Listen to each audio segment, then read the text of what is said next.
Bon, on rentre directement dans le vif du sujet. La guerre entre la Ligue des Vilains et le Front de Libération Méta-Humain commence.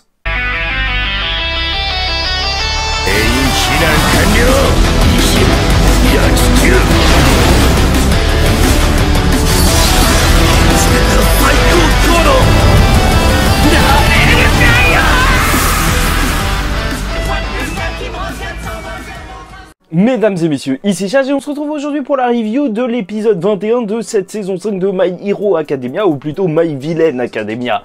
En ce moment, Renaissance. Renaissance, un titre qui est plutôt approprié puisqu'on parle aussi bien de ce mouvement qui a commencé il y a bien longtemps, et dès le début de l'épisode, on a donc l'introduction, un petit peu l'explication de ce qu'est ce mouvement, donc qui était porté par Destro dans le sens destruction, qui voulait détruire le statu quo, parce qu'avec l'apparition des alters, il y a eu un statu quo qui s'est créé où tu utilisais pas vraiment à fond ton alter, parce que bien sûr il y avait des alters qui étaient dangereux, d'autres pas trop dangereux, mais voilà, tout le monde s'est décidé à un petit peu, tu vois, cette idée de oui, t'as des permis pour utiliser ton alter et tout, ok, sauf que là en fait c'était un mouvement qui se voulait libérateur, dans le sens où chacun pouvait être la version de lui-même qu'il était en réalité, c'est-à-dire utiliser son alter au maximum. Après ça pose des réelles questions en mode oui, en fait, où s'arrête ta liberté, surtout quand tu as autant de pouvoir. Donc voilà, c'est la renaissance d'un mouvement ancien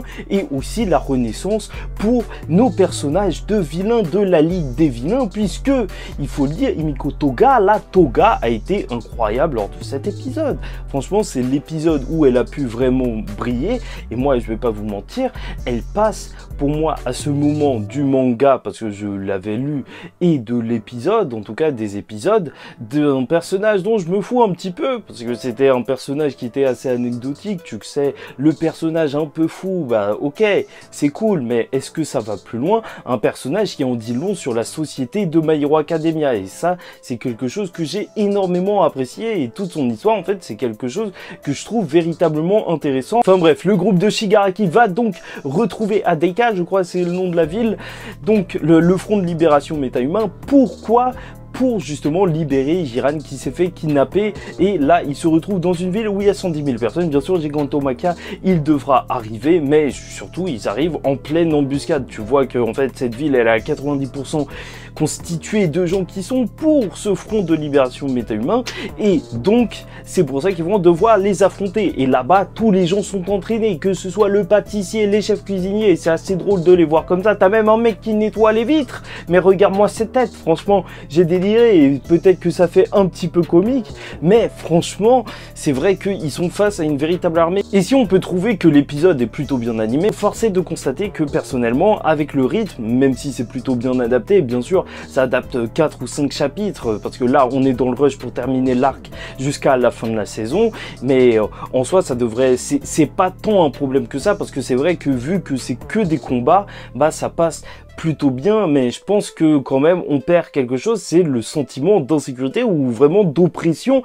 à l'intérieur de cette ville. Je sais pas si vous vous rendez compte, mais vraiment là ils sont en territoire ennemi, et normalement tu dois la ressentir, la tension que en fait ça peut sortir de n'importe où, et vu qu'on a plein d'informations et que tout arrive super vite, on n'a même pas le temps vraiment de se sentir vraiment oppressé. Enfin personnellement moi c'est ce que j'ai ressenti, et je trouve ça vraiment intéressant que le premier combat ce soit celui de Toga justement, qui va se battre contre Curious, donc cette femme journaliste qui utilise des mines, mais elle peut en utiliser plusieurs, et donc elle est aidée avec plein de personnes, et c'est déjà ça un premier défi, parce qu'il y a plusieurs personnes qui la suivent, et d'ailleurs pas seulement des personnes qui la suivent, puisque quand Toga elle va essayer d'aspirer leur sang, ils vont juste exploser. Ça montre aussi à quel point en réalité ils sont même pas juste ancrés dans la ville, mais à quel point en fait les partisans sont à fond en fait dans ce mouvement. Là c'est une réelle idéologie que les partisans ils sont en train de suivre, et ils sont prêts à donner leur vie pour ce mouvement, et je trouve que c'est très bien ancré. Tu vois, le fait qu'ils s'entraînent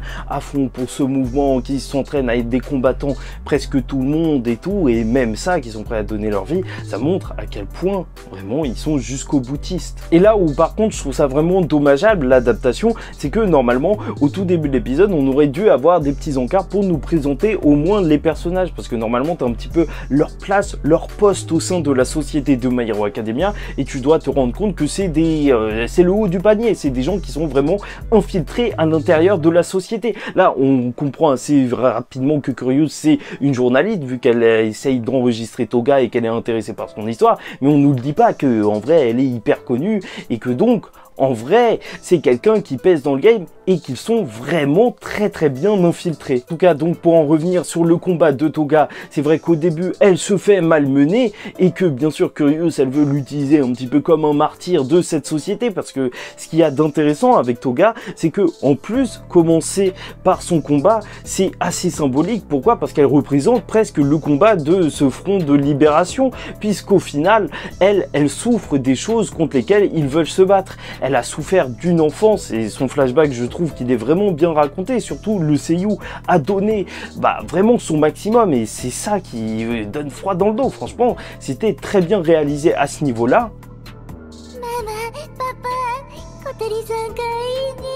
Et c'est assez triste d'apprendre que, en fait, on la rejetait pour quelque chose qui était naturel chez elle, donc cette envie de sang et tout, liée au morbide et tout, et bien sûr, en fait, ça avait l'air monstrueux, mais au final, ça faisait partie d'elle. Et est-ce qu'il n'y avait pas peut-être une meilleure solution pour traiter ça que de le refouler comme dans la société actuellement? Bien sûr que si, enfin espérons. Elle prend le temps de lui parler rapidement d'un truc qui existe dans la société de My Hero Academia, une sorte d'organisation qui s'occupe justement des personnes qui ont des alters un petit peu déviants, tu vois, des alters de vilains ou un petit peu morbides dans ce genre-là, sauf que en vrai ça éloigne plus, en fait c'est un petit peu comme s'ils allaient voir des psys et tout et des centres spécialisés, sauf que ça les éloigne plus que ça devrait les réintégrer dans la société et en gros ils se marginalisent et ça montre à quel point en fait ça marche pas leur système. Et c'est pour ça que c'est intéressant parce que Toga elle passe vraiment de juste la folle au symbole de quelque chose qui est dérangeant et d'un vrai problème dans le monde de My Hero Academia. Et bon, la révélation c'est bien sûr le moment où elle réussit à utiliser pleinement son alter. En fait, et c'était juste magnifique en vrai.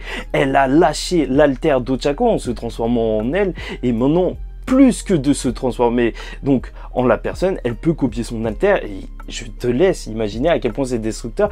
Et tu as vu, et surtout en fait l'idée je la trouve tellement géniale de voir un personnage, un vilain utiliser le même alter que justement un héros mais à des fins complètement différentes. Et là tu vois que l'alter qui a l'air en fait pour sauver en vrai, juste soulever des pierres et tout, Ochako qui fait ça en fait, qui fait surtout du sauvetage bien qu'elle se batte aussi, là tu te rends compte à quel point il peut être incroyablement mal utilisé. Là tu vois qu'elle fait voler Curious et même plein de personnes juste pour les faire retomber et le sang qui gicle partout, ça en dit long sur en vrai comment ça peut être intéressant de voir cet alter à la fois chez les héros et les vilains, la différente utilisation qu'on peut en faire. Et déjà c'est vrai qu'au niveau de la censure ils ont pas complètement tout censuré donc ça va, mais c'est vrai que c'est un petit peu moins trash que dans le manga et c'est peut-être un petit peu dommageable pour une partie qui s'intéresse aux vilains, mais au moins on voit du sang et tout, mais on l'a pas vu clairement tomber. Après, c'est pas forcément grave.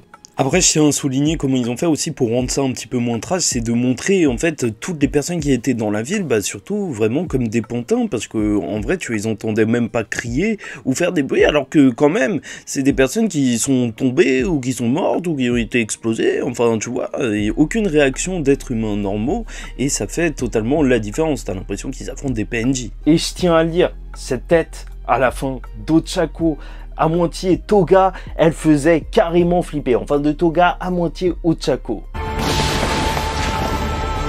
Je trouve ça aussi appréciable que ce soit pas juste les héros qui ont des power-up et que là on a aussi les vilains qui ont des power-up. Et en plus c'est totalement logique vu qu'on nous avait expliqué que dans My Hero Academia les haltères en fait ça fonctionne un petit peu comme des muscles que quand tu les entraînes, ils deviennent plus forts. Et là, ça marche totalement avec My Hero Academia, avec l'alter qui devient beaucoup plus puissant.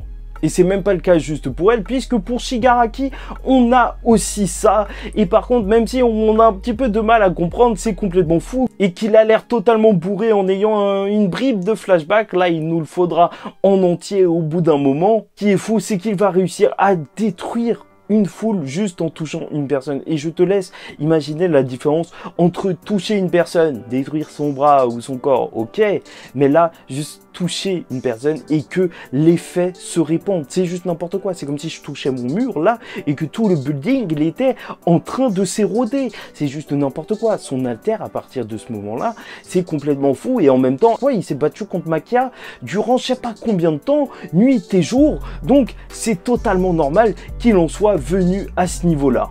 Bien sûr, t'as Dabi qui va affronter l'autre Mr Freeze qui contrôle la glace et qui a l'air lui aussi énormément puissant. Est-ce que ce serait le fils caché d'Endeavor, celui qui est mort, puisque il fait de la glace et qu'on ne voit pas son visage?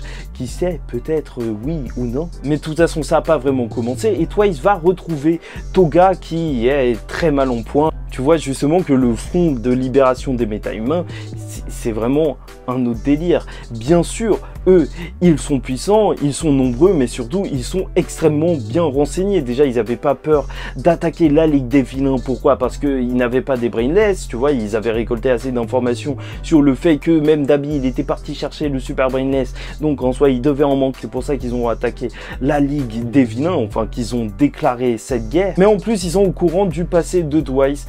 Et c'est vraiment chaud parce que Skeptic, là, il va jouer un petit peu, non, même complètement sur son traumatisme qui est qu'il a du mal. C'est vrai, tu crées plein de clones, tu sais même plus qui est qui, enfin, il perd complètement la boule, il a plusieurs personnalités et là, il voit plusieurs versions de lui-même s'approcher.